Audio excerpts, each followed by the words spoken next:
السلام عليكم ورحمة الله تعالى وبركاته. إن الحمد لله الذي أنزل الكتاب وجعل الظلمات والنور، وأشهد أن لا إله إلا الله وحده لا شريك له، وأشهد أن محمدا عبده ورسوله. أما بعد، سعادة رئيس الحفل الكريم، ضيوفنا الكرام، أساتذتي الأجلاء وزملائي الأعزاء،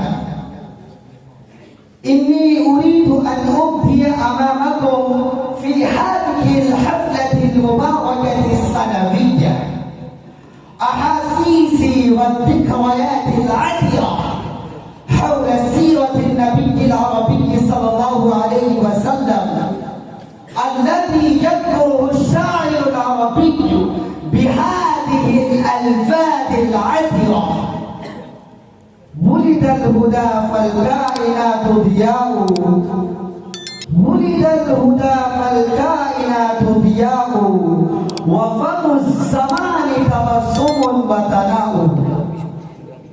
إخواني الكرام، إن العرب في القرن السادس المسيح كانوا في متاهات بعيدة وجهالات عميقة سائدة، وكانت الإنسانية تتيه في بوادي الضلالة والضلالة، إنها تضل ضلالا بعيدا، وكانت الخمر والقمار مباحة ومفاخرة لها، وكانت البنات عارا عظيما لها، وكانت الحرب والقتال أكبر شغل لها، وكانت البغضاء والفحشاء عنصرا لها، وكان الرباط الخلقي وأركانه المتينة تزلزلا شديدا، وكانت الوثنية والصنمية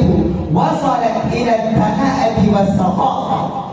فالكعبة المقدسة التي بناها إبراهيم وإسماعيل مملوءة بالأصنام والأوثان، بل إنها كانت أكبر مركز للوثنية الدنيسة الرذيلة الخسيسة، وكانت ثقافتها وسفاهتها وحماقتها وصلت إلى النهاية، فإنها تصفر وتمثل الأصنام من الحلبيات والسبيقات، فتعقد لها الاحترام وتطوف بها وتخضع لها، فإذا جاءت هضمتها وضاحكت وجحدت.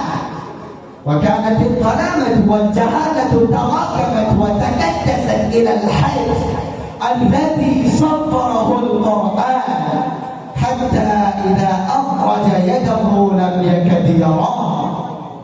يا أزهر المسلمين المحمدية، في هذه الأعمال الأسفة الكئيبة طلعت الشمس المضيئة من أفق التحام التي بددت تلك الظلمات من الكفر والشرك، والتي تنظرا بها تلك المصابيح التي تغدو وتخلد في هذه الأحوال الحيجة الضيقة.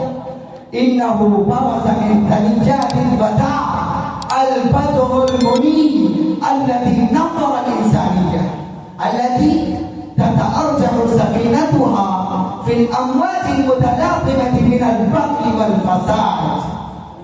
طلع البدر علينا من ثنيات الوداع، طلع البدر علينا من ثنيات الوداع، وجب الشكر علينا ما دعا لله الداعي. سادتي وإخوتي، هذا هو النبي المبعوث الذي قدر مجرى التاريخ وقلب التيار الجاهلي الجاري. هذا هو اليقين الذي حول الخريطة الجاهلية من البربرية إلى خريطة الهداية والإرشاد. المهتدي الذي هدى البشرية الضالة. هذا هو النور الذي أضاء على البرية كلها. هذا هو المبارك أحمد الذي أرسل الرياح الإلهية والنفحات الإنسانية التي أغزرت القواحل الخالدة والبقاع المسلمة. هذا هو المعلم الإنساني الذي ألف القلوب المتنافرة المتحاربة. هذا هو الرسول العربي الذي علم الإنسان ما لم يعلم. هذا هو الراعي الأمين الذي رعى الأسرة الإنسانية كأسرة واحدة. هذا هو النبي الإلهي الذي جعل رعاية الإبل رعاية الأمناء مخلصين للبشرية. هذا هو الهادي الذي غير أبا بكر. هذا هو الهادي الذي بدل ابن الخطاب. هذا هو الهادي الذي حول القطافين الجاهلين. هذا هو الهادي الذي أحدث انقلابا عظيما يتحجر بها التاريخ الإنساني إلى اليوم. هذا هو الهادي الذي موج في الحياة الإنسانية الجامدة الباهية. هذا هو الهادي الذي هدم القصور الشامخة من الاستبداد والاستعباد. هذا هو الهادي الذي ألقى الروح في الأجسام الخامدة الخامدة. هذا هو الهادي الذي أثار ثورة عظيمة على النظم الجائرة المستبدة الهالكة. هذا هو الهادي الذي أقام إمارة الشجاعة والجرائد على قصور القياسرة والأكاسرة والفراعنة. هذا هو النبي المهتاج الذي ألف القلوب فأصبحت بنعمته إخوانا. يا إخواني، إن رسول الرحمة قد مضى سبيله وقضى أجله المحتوم، لكن تعاليمه البيضاء وشريعته الضراء وأوامره البغضاء تبقى وتحيا إلى ما دامت السماوات والأرض.